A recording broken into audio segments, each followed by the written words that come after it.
Hello there everyone, welcome back to my channel, Crafty Concepts with Erin. I'm Erin and I think I found the perfect storage solution for my Distress Oxide inks. If you caught my full craft room tour, you may remember what I was using before. It wasn't very efficient. Let me show you. I've had them stored right here on this shelf for quite a while and it's convenient. They're within reach. You can see I don't have them labeled, so I don't know what color it is. I have to pull them off and just thumb through the stack to find the color I want. And even if I labeled them, I would still have to pull out the whole stack to get the color I'm looking for. It's not the end of the world, but it's less than ideal. I turned to YouTube for inspiration and came across a video by Sharon Walker Crafts where she introduced me to this ink storage by Spectrum Noir. I did order this on Amazon.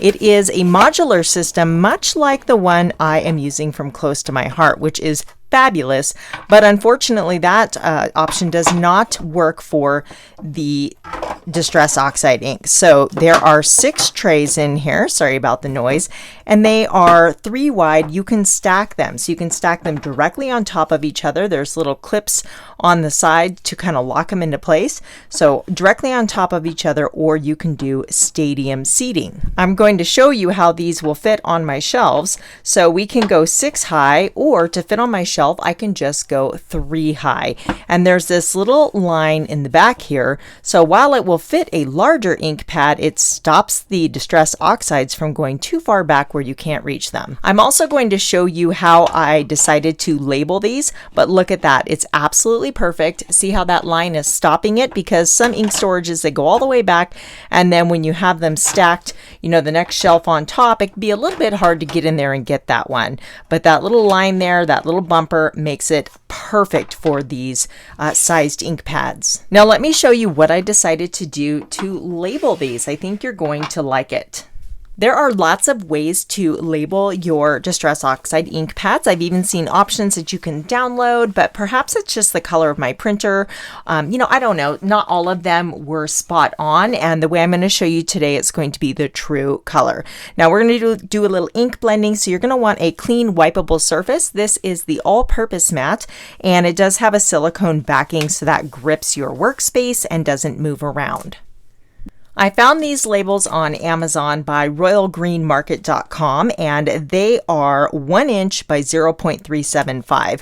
Most of the labels I found were too big and you had to fold them over on the bottom side, which to me, that's not going to wear very well. I wanted to find something that was going to fit perfectly, and even my label maker, my DYMO label maker, was just a hair wider. If that doesn't bother you, then those are all great options, but these, you'll see how these are going to look, and I think it's going to be an easy solution. I'm going to put 1 label on each of the 4 sides of my ink pad just to make it super easy so I can toss it in its storage any which way. So I have a sheet of blank labels here, and I'm going to cut them into sections of 4. So I'm just going to split the difference there. I know you guys cannot see the labels, but trust me, I'm going in the middle of the column, and then I'm just going to cut them down into 4. So for this one, it might be just easier to use your scissors. So you can hold that up, count 4 labels, and then we'll just cut it right down the center. So I'm going to do 4 labels for each of my Distress Oxide colors. I know many of you store the ink pad on the bottom side with the Velcro dot, and that is an excellent solution. And with this storage, it will fit with a foam pad on the bottom, even the domed ones. So that is good news.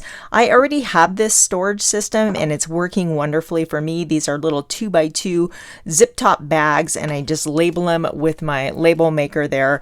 And each, I just have them in this tray, and they're in alphabetical order. It's perfect. So I'm going to take the coordinating little foam pad here. This is Speckled Egg, and attach it to my handle, and then we can ink blend this. For each of the 4 squares, I'm just going to use my sponge dauber tool and ink blend over them. So you want them nice and saturated, and the color will change as they dry. If you've used Distress Oxides, you know they have kind of this almost like chalky, sometimes white, depending on the color, opaque finish to them. And of course, wipe up your surface in between colors. There are templates for these labels, so you just download that, save it as a PDF, and then you can type it. I typed the name of each of my Distress Oxides only once and then copied and pasted it. So I have 4 of each name, so I can put that across my ink pad here. Now, after you ink blend these, you do want to let them dry because they're a little bit easier to peel off once it's dry. I'm going to adhere the color on the left-hand side of my label, just squaring that up. And then I can take the coordinating name here and we are going to put that on the right hand side. So it's going to look nice and uniform on my shelf. And I have both the color and the name. Now you're probably thinking, well, why didn't you just put the name on there and then ink blend over the name? Well, because of the, consistency of Distress Oxide, it has a pigment and, like property. So it's like paint and it sits on top. It would just cover up that name and you wouldn't be able to read it very well, especially with the darker colors. But doesn't that look nice sitting there? And I'm going to show you how this is going to look on my shelf. Here they all are nice and labeled on the shelf in the same spot I had them, but instead of having to pull the whole stack out, I can now just reach for one ink pad, and I've labeled them on all the sides, so no matter which way I put them in, we'll still have the color and the name of the ink pad, everything looking so nice and tidy. Now, as you can see, I stacked them 3 high to fit this area on my shelf, and as my collection grows, I'm going to run out of room. So what's nice about these is I have options. Over here we have all of my close to my heart inks, which are my primary inks I use for stamping. And let me show you how these work. So you can get these customizable trays in either 1, 2, or 3. This is the 3, and that tops the unit. So each ink pad here holds 5 different ink pads, and you can stack them. So to fit in my craft room, I can only go 2 high and then put a shelf on it to finish that off, and I just have little things in the tops of the shelves. Like these are extra blades that I use for glitter paper. They're too dull for regular cardstock, but I can reuse them for glitter paper. So if I had more room, if I had less space to go horizontal, but I had vertical space, I could stack them. I could keep going up. So these are awesome. But if you look right here, I have extra room. Now you can see I have moved my Spectrum Noir ink pad storage system over here, and it blends beautifully with my close to my heart ink storage. So I really love that. I can add more trays, and I could even scoot the whole thing down and put another row and just find another home for my Cricut as my collection grows. So this is a great solution for me.